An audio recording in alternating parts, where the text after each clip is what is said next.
Assalamualaikum dan selamat pagi murid-murid. Minggu ini, minggu yang ke-32, kita sambung kembali tajuk kita dalam sifat bahan, iaitu subtopiknya kebolehan mengalirkan arus elektrik dan kebolehan penembusan cahaya. Pada akhir pembelajaran, murid akan dapat nombor 1, memerihalkan sifat bahan dengan menjalankan aktiviti. Dan yang kedua, menjelaskan pemerhatian tentang sifat bahan melalui lakaran, TMK, penulisan atau lisan secara kreatif. Hari sudah lewat petang dan Eddie serta Michael masuk ke bilik tidur mereka. Bilik tersebut adalah gelap kerana mentol di dalam bilik semuanya dimatikan. Eddie menekan suis lampu. Mentol di dalam bilik bernyala. Dia menutup suis dan mentol tidak bernyala. Eddie kemudian meminta Michael menjelaskan mengapa hal ini berlaku. Michael menjelaskan bahawa apabila suis lampu ditekan, arus mengalir dalam wayar dan menyalakan mentol. Apabila suis dimatikan, tiada arus mengalir dalam wayar. Mentol tidak bernyala. Eddie masih keliru. Keesokan harinya, Eddie pergi ke makmal sekolah. Eddie meminta guru sains untuk menerangkan mengenai konduktor dan penebat elektrik. Guru menyediakan litar elektrik ringkas untuk menjelaskan kepada Eddie. Litar ini terdiri daripada sel kering, mentol, wayar elektrik, paku besi dan 2 klip buaya. Apabila kedua-dua klip disambungkan dengan paku besi, mentol bernyala. Guru menjelaskan bahawa paku besi adalah konduktor elektrik yang membolehkan arus elektrik mengalir melaluinya apabila ia disambungkan merentasi kedua-dua hujung klip buaya. Ini adalah sama dengan suis ditekan dan mentol bernyala di dalam bilik. Semua logam adalah konduktor elektrik. Contoh logam yang mengalirkan elektrik ialah kuprum, perak dan aluminium. Apabila pembaris plastik disambung pada klip buaya, mentol tidak bernyala. Ini menunjukkan bahawa pembaris plastik adalah penebat elektrik dan tidak membolehkan tenaga elektrik melaluinya. Contoh lain bagi penebat elektrik termasuk getah, kayu, kaca, kulit dan kapas. Sifat-sifat bahan, konduktor elektrik dan penebat elektrik. Bahan mempunyai sifat-sifat yang berbeza. Ia berbeza dari segi kemampuannya untuk mengalirkan elektrik. Sesetengah bahan membenarkan elektrik mengalir melaluinya. Bahan-bahan ini dipanggil konduktor elektrik. Sesetengah bahan tidak membenarkan elektrik mengalir melaluinya. Bahan-bahan ini dipanggil penebat elektrik.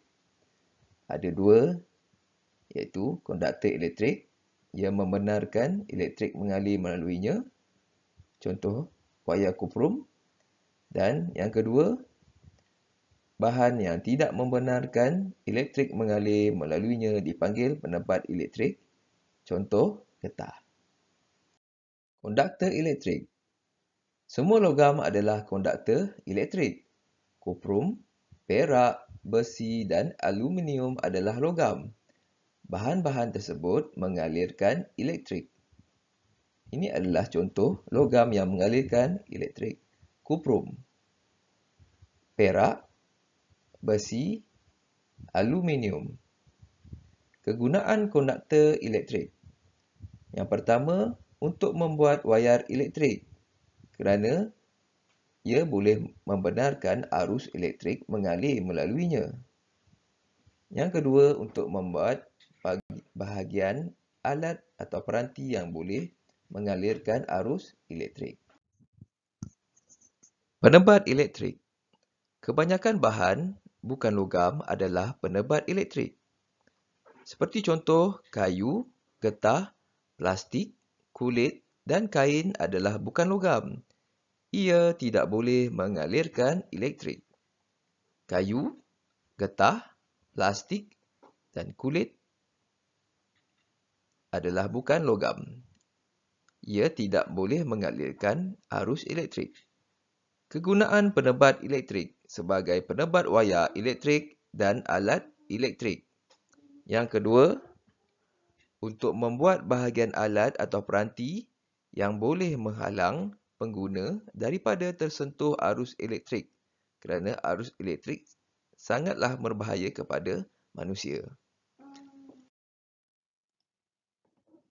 Bahan plastik juga tidak membenarkan arus elektrik mengalir melaluinya. Jadi, ia digunakan untuk membuat penebat pada palam 3 pin.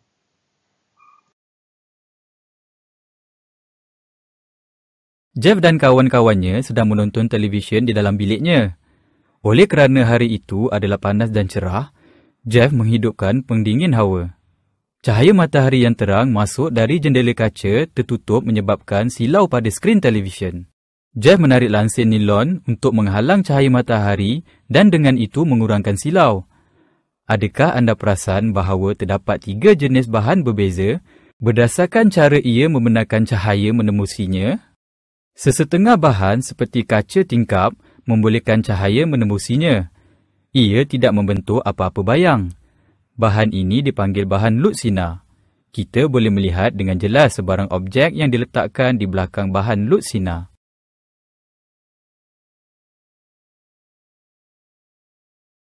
Contoh lain bagi bahan Lutsina termasuk udara di sekeliling kita, air bersih yang mengalir keluar dari paip, kornea mata, bahan plastik tertentu dan sayap jernih beberapa serangga seperti pepatung.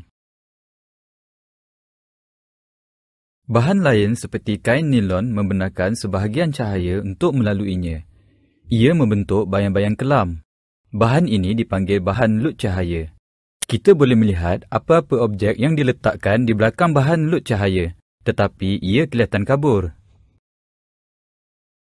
Contoh lain, bahan lut cahaya adalah termasuk kaca kabut, kertas surih, ais, bahan plastik tertentu dan obor-obor. Jenis bahan ketiga seperti bingkai kayu tingkap di dalam bilik Jeff tidak membenarkan mana-mana cahaya menembusinya. Ia membentuk bayang-bayang gelap. Bahan-bahan ini dipanggil bahan legap. Kita tidak boleh melihat sebarang objek yang diletakkan di belakang bahan legap.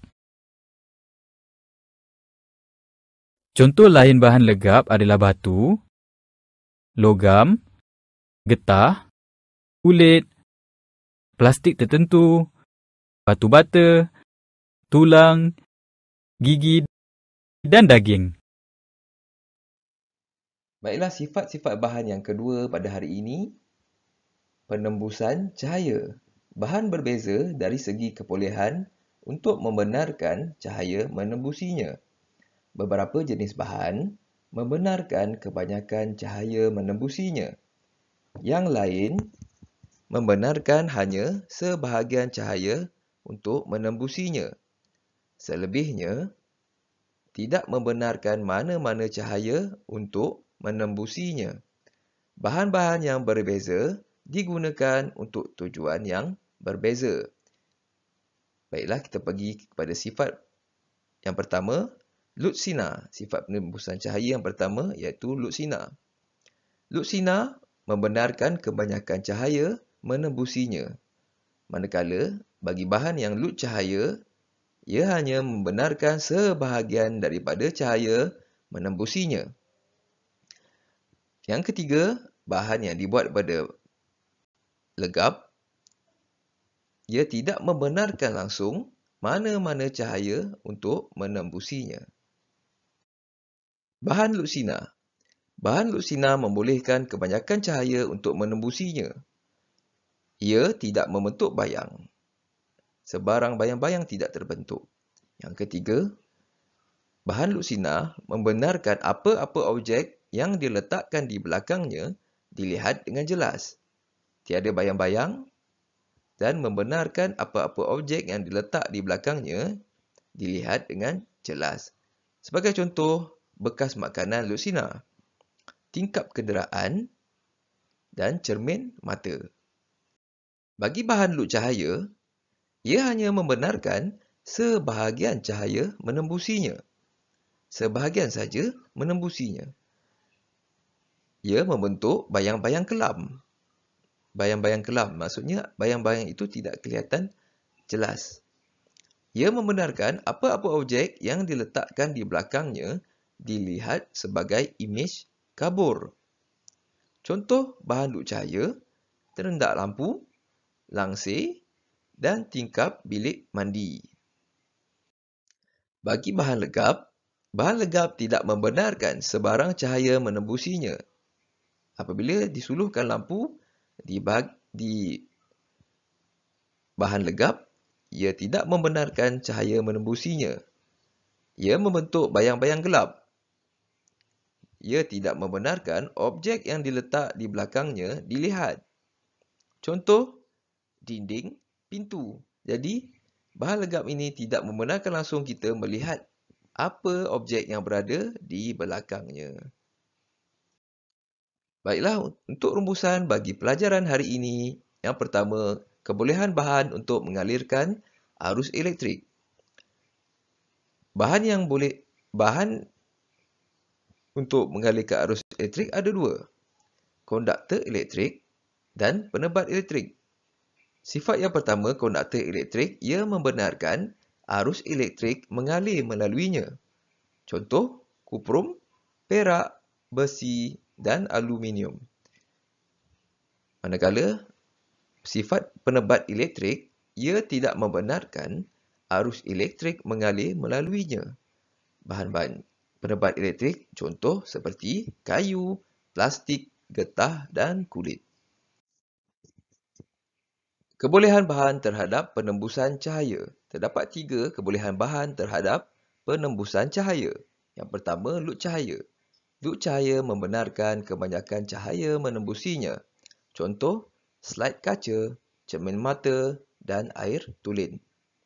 Yang kedua, luk sinar. Bahan luk sinar membenarkan sebahagian cahaya menembusinya. Contoh, kertas surih, langsir dan tingkap bilik mandi. Yang ketiga, bahan legap. Bahan legap tidak membenarkan sebarang cahaya menembusinya. Contoh, dinding rumah, pintu dan pakaian. Baiklah, tamatlah pembelajaran pada hari ini. Diharap murid-murid dapat memahami apa yang diajar pada hari ini. Kita berjumpa lagi pada minggu hadapan. Sekian, terima kasih.